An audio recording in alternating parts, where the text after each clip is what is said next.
Hey, what's up you guys? So I'm coming here with another video in my Maverick series, making videos really controversial kinda. And tonight we are talking about Filipino Americans, Filipino families, politically divided.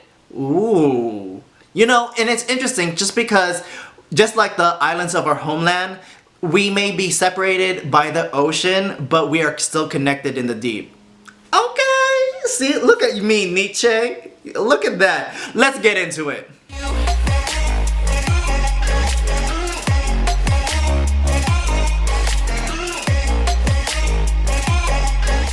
But of course, if you're new to my channel, what is up? My name is Mitch, Maverick Mitch, hey Mitch, all the Mitches, and pretty much I like talking about what I talk about. So, current events, reviews, and pop culture within the scope of entertainment, culture, and purpose. So that just means I like talking about what I talk about. So, TV movie reviews, I just finished the 100, finished The Boys, I'm gonna watch Star Trek Discovery Season 3 starting tonight, and then social political commentary, Filipinx, Barkada, how about that? So check out those videos as you're finishing this video. You know, this topic is actually something I just came up with on the whim, you know, and then this is actually based on a article that the Filipino American community page on Facebook posted, and I'll go into it because they put an article about this guy who went to a Trump rally 2 weeks ago in Walnut, California, and everything, and he's saying he's not voting for Trump, blah blah blah. And obviously, being a community page, everyone is putting their political opinions on that, but good on Filipino American page for allowing this discussion to happen. And I posted this in other places, like us being silent about politics and race and all this and religion, and it's allowed us not to be able to articulate our views correctly. In doing so, just having a shallow view of things. And so it is kind of really important to actually talk about this as openly as we can. Obviously, given a time and place, and obviously people can get heated, and so like you need to take that into consideration too. But I think online, obviously people are going to be keyboard warriors and just be about their tribe, whatever political tribe they're on. And so, yeah, but I think, so more importantly, I like this topic. Even though I came up with the topic on the whim and everything, this is something that we can all relate to, really, you know? And then I also said in my video, I think it's just the past one, whatever, but I said in like, I'm just thankful that my family, me, my mom, and dad is like politically and religiously aligned, but that's not the case with all families. And I know that firsthand with my cousins and their families and all that stuff. And so it kind of sucks. And then this, so as much as it's in my family, I'm sure it is in yours or someone you know, that, you know, like either the parents or the kids are not politically aligned or even religiously aligned, right? And so this is actually a topic to talk about. So hopefully we can come together, like just as much as I use that quote in the beginning. I don't know where it's from. I think I came up with it. Hopefully I did. I don't know. But like, oh, okay, Nietzsche. Okay, so this is again going into the Filipino American community page here on Facebook, and then they put up this article, post, and everything, and it was talking about this person coming from colorlines.com. I'll go into the article, and in the tagline, I went to a Filipino for Trump rally, and here's what I found. And again, the organizer wasn't what I expected. He grew up like me, but our politics couldn't be more different, right? And obviously there's comments upon comments, and this is getting a lot of traction actually. 61 shares, 268 comments as the time of this recording. And this is written by a Anthony C. Ocampo and dated October 16, 2020. And so we'll go into the article, right? And so we'll go into it, talk about it and everything, and then read about it. I'm not going to read the whole thing, it's pretty long, so I'll link it in the description. So, but I'll just start reading and then go from there, and then obviously have a commentary about it, and then maybe go into the comments too, because that's always fun. And so, yeah, so I guess let's just go from there. So, alright, so reading it, going into the article, he writes, I went to a Filipino for Trump rally. Here's what I found. The organizer wasn't what I expected. He grew up like me, but our politics couldn't be more different. My friend, educator, scholar Oyan Poon says that it's hard to criticize people you don't talk to or know. It was Oyan who told me when describing her own research on politically conservative Chinese Americans about a Filipinos for Trump rally on Sunday, October 4th. The event was to double as a rally against California's Proposition 16, the initiative that would reinstate affirmative action. The location, a Filipino shopping plaza in West Covina, 10 minutes from my home in Pomona. Now, I have no love for this president who he who called Mexican immigrants drug dealers and rapists, bragged about sexual assault, implemented a Muslim travel ban, and disrespects black women journalists. He's the same man who incited state-sanctioned violence against peaceful protesters and evades responsibilities for more than 215,000 American lives lost to the coronavirus, or as he insists, the China virus. So just pause. Obviously, like you already know his slant, right? And the fact that he's already using the bad stuff that, as far as the people on the right know, calling Mexican immigrants drug dealers and rapists, he's not saying all of them, he was referring to MS-13, right? And so we can talk about all those other portions. And then obviously he's talking about the Chinese virus. So like, clearly Trump refers to all of this mess was to China, and that's true, right? You can say that it was man-made, you can say it was not made, but like, they limit information, right? He said like, oh, they didn't give the information as soon as possible, right? China didn't do that, right? And so yeah. Going on, he says, but the uncomfortable truth I avoided these past 4 years is that I love people who love this president. While my parents and many of my US-born cousins are vocal critics of this administration, I have immigrant uncles and aunts who voted for Donald Trump in 2016 and will likely do so in less than a month. For our family, this president is the ultimate Rorschach test. I have to think about how to say that. Everybody sees him something different in a human ink blot that is Donald Trump, which is why, like many American families, we avoided talking about politics. You know, at least I can appreciate that. Obviously, his views is probably affected and formulated by his parents, probably default Democrats, I don't know. But obviously, already we have a different opinions within his family. And as far as it being a Rorschach test, you know, and a human ink block when it comes to Donald Trump, I definitely agree to that. There's people who see policy over personality, and there's people who see personality over policy. And so definitely I agree to that, because like there's many people on the right that say, I don't care how bullish he is, right, as long as he gets the job done. And then people on the left is like, well, he should be more presidential. This is being, you know, this isn't a good look for America. You know what? Like, I'm more on the right side, of course, and be like, I don't give a shit. Like, if he gets a job done, do it, you know?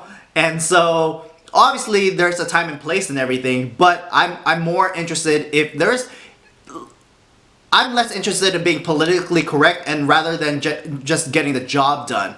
Like, obviously you have to be professional or whatever, but like SJWs, sorry, just one more point. SJWs has been ramping up. Just imagine how much it would have been, there's no pushback if Hillary was president, but whatever. So going back to this, he says, I will not be voting for Trump, but many in my community but many people in a community I love will be. I don't know who will win this election, but I know one thing. I will be Filipino longer than Donald Trump will be president, so it behooves me to get to know a segment of my community and family I ignored these past few years. Well, you may be Filipinx if Biden wins and the woke left continues to increase their Marxist ideology and this critical race theory in which people and attacking colonialism and attacking Western civilization. And there's an argument for that, but not at the point it's at gunpoint and changing the things in the dictionary, just like with sexual preference. You guys, this is fake outrage so that people can police your dang language. So, I'm not having that. He decided to, I'm skimming through this now. So he decided to go to the Filipinos for a Trump rally. So one person that I actually saw on YouTube is Be Like Water Media. He actually filmed it, so that was kind of cool. And so you can go and search the walnut thing. And my dad was actually mentioned this, that there was this Trump rally 2 weeks ago. I actually went to the Beverly Hills rally last week and everything. And so it was cool. I mean, you know, it's crazy that a lot of Filipinos, not even Filipinos, a lot of patriots really are having all these rallies all throughout California. I mentioned it in my video, like people from Beverly Hills to Pomona to Walnut to Thousand Oaks to Santa Clarita to Modesto to Bakersfield to San Francisco. Like, there are rallies all over. I don't know if California is going to turn red, but at least people are doing a fighting chance. And so Filipinos are in this fight too. So Also, just really quick, he also mentioned about Prop 16, which is the affirmative action. He needs to look into that because it actually does, and I think he talks about it. I skimmed through it. He doesn't. It does discriminate against Asian Americans in higher education. So he does need to look into that, like the cases with Yale, cases with Stanford, in which Asian Americans are barred and discriminated. And also that Prop 16 allows white people or whoever, like if you're so worried about like these white supremacists, they can have white, like you can discriminate. So you can have, if you don't want them to congregate as much as they want, if you think white supremacy is such a big deal, having Prop 16 passed gives them an outlet in which they can discriminate. They can be like, this is a white only thing. If you can do black only thing, what's to say that they can't do a white only thing? And so this actually enables them to be more powerful in discrimination, right? And so they don't think about that. They just think, oh, like we should like allow people to do whatever they want. Like, no. Okay, so whatever. I'm just gonna fast forward. You can read through this. He talks about the organizer, and then there's other stuff. There's an interesting portion. He talks about they're brainwashed, their minds are colonized, they just want to be white. I'm just reading that out of context, but I think that's a funny line.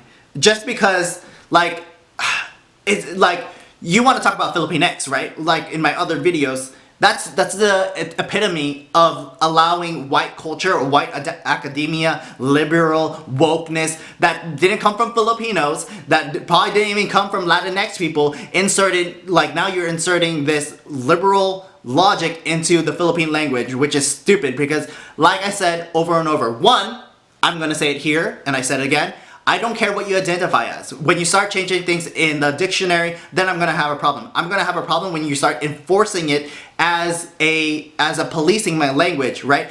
I will use your identifiers. If it was a harmless identifier, I'd leave it there, fine, whatever. But again, like I said, if you start changing things and enforcing this as if it was an ideology, that you treat as a majority, but only refers to the minority of the minority. So why are we panning through it? It's like if the people in wheelchairs, like for whatever reason they may be in wheelchair, whether it's birth or they may be in an accident, if they say, look, stairs are a form of oppression, are we going to get rid of all of stairs? This is their logic. Obviously we won't. Why are we catering to the minority of the minority to pander as if this is the majority?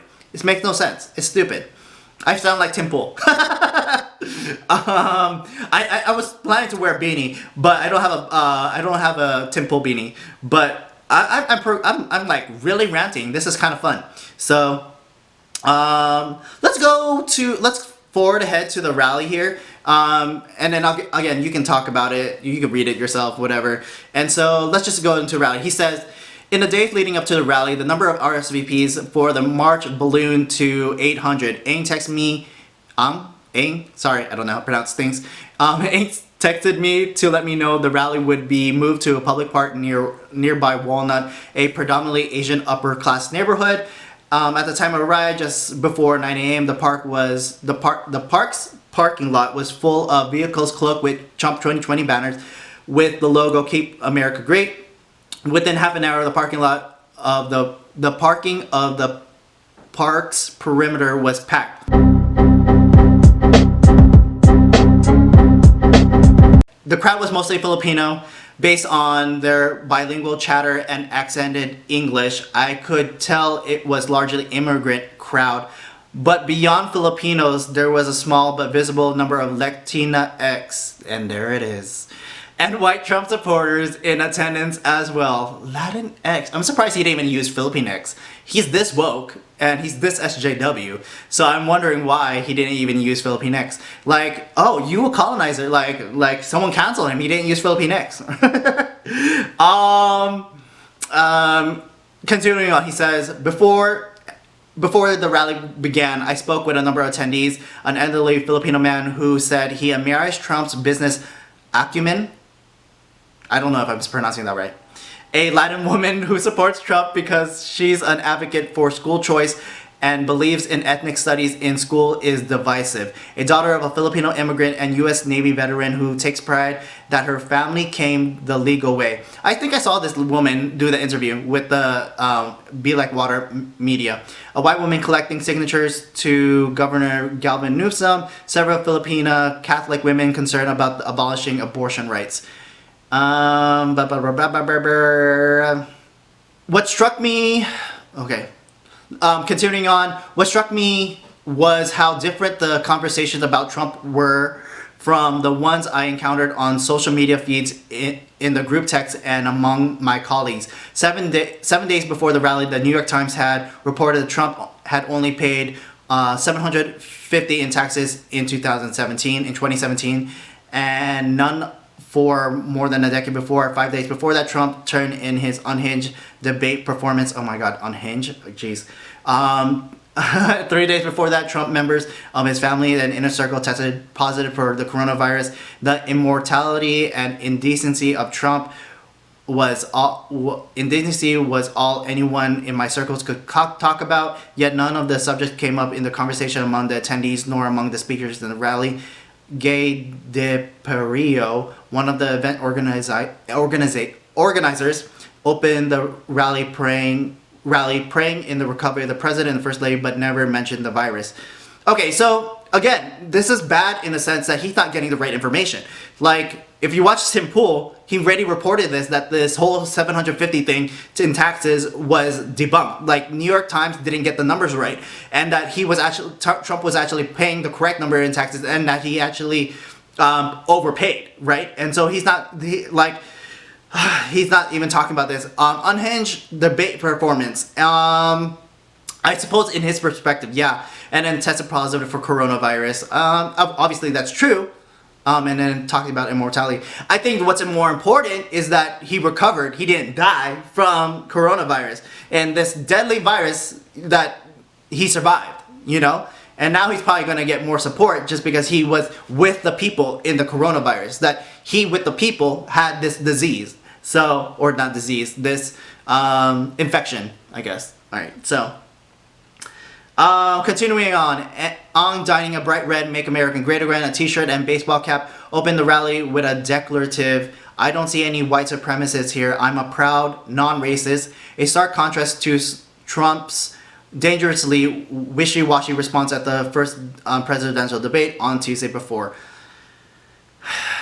Okay, continuing on, he and other speakers argued that the election of Donald Trump and support of Republican Black initiatives will uplift the Filipino American community, and spoke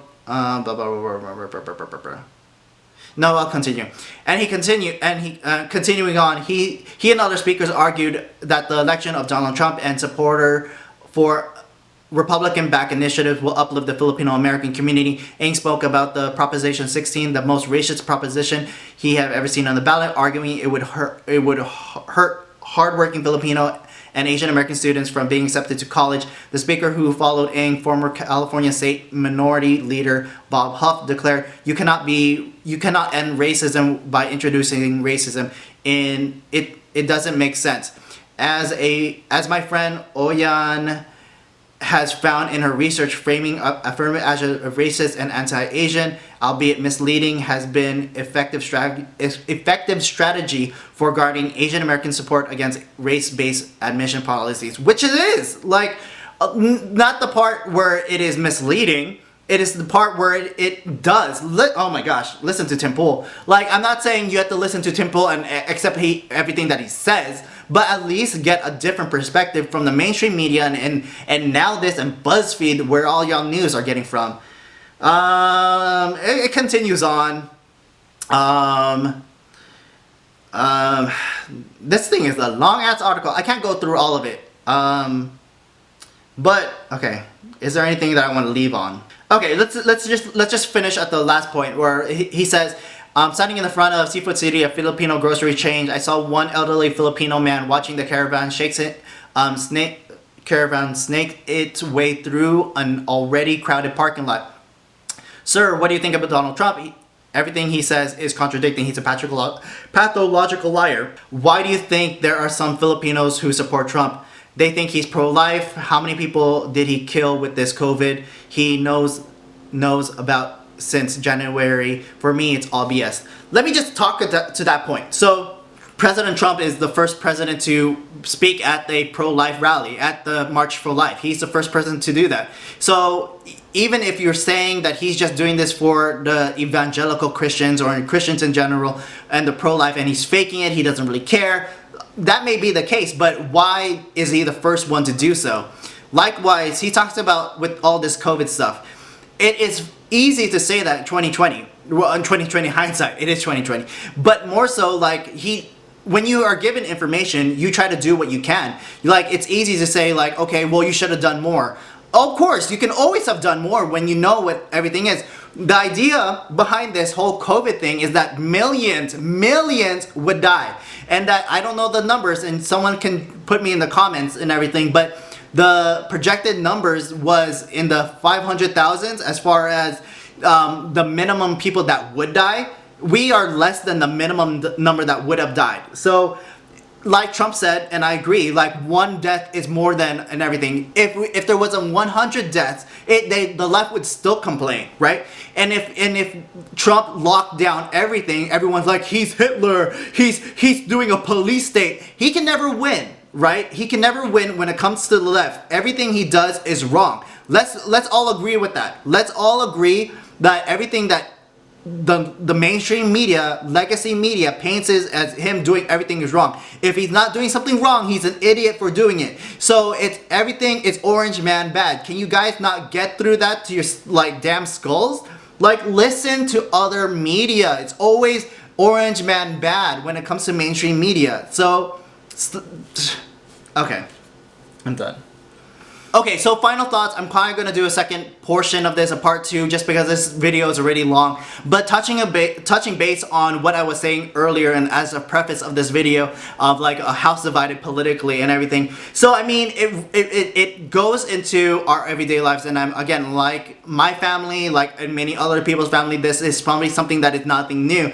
And I see my family, my aunt and my cousins going at it, and it is heartbreaking, right? And one thing that I had learned in reading this article, there is never going to be a red pill moment. There's not going to be a woke moment that's going to turn people into the other side. Like, as someone who follows apologetics, one, like, you have to recognize that, okay? And then two, there's no point of winning an argument if it means losing a soul.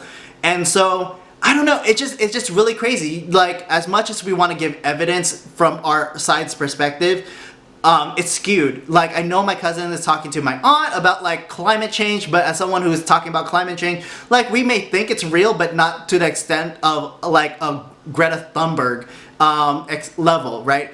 And then we talk about abortion being the worst thing ever, but they're like, well, there's still choice and everything. But as someone who is, for me, abortion is like anti-Eucharist, so they don't understand. Someone who is not Catholic or devout Catholic doesn't understand what that means, and so it's hard when you have these perspectives. So what to do? I don't know. I'm gonna marinate this and think about what to do. But like, I was gonna approach it with core values, and I don't think that's gonna be enough. It's just because when I go to my core values, I go to God, family, country, and I'm trying to think what is the core values on the left. And I came up with this, and this is kind of cool idea, and like, I was thinking about, it kind of stems from the French, in which there's liberté, égalité, and fraternité, and in which I think the core values on the left, because if the right, the more the core values is God, family, country, like I said, I think the left is justice, liberty, and equality. And those have problems in itself, and I like to do a videos on this essay because it also goes into Jordan Peterson, because he talks about the most dangerous aspects of human mindset, which is resentment, arrogance, and deceit.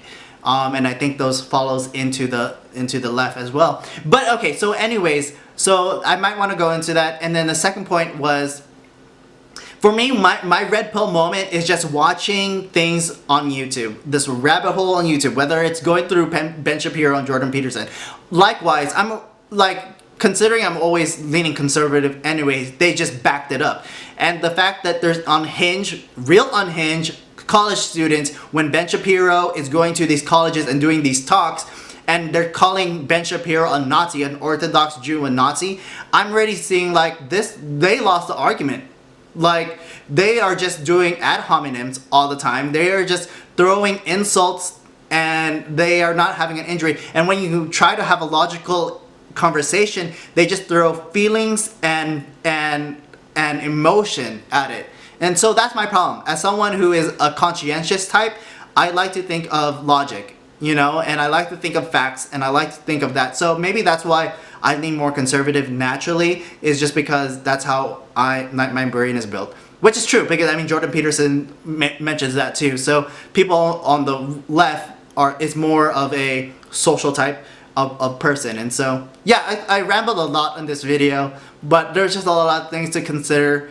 Let me know, like, thank you for watching up until this point. Let me know your thoughts about any of these things that I mentioned. Tell me about your family and what your family is going through. Continue the conversation below, and then check out my part 2 of this video. So following that, thanks for watching. You can follow me on my Instagram at HeyMitch. You can follow me on my joint Instagram at It's Mandatory Fun, where I do other videos with my friend Jen. I'm also on Parlor, Maverick Mitch, and thank you for watching. See you in the next video. Peace, peace, peace. Be with you. I ain't feeling lonely. In a moment, it's time to end the ride. Fading it too slowly. With those gonna lift me up this time.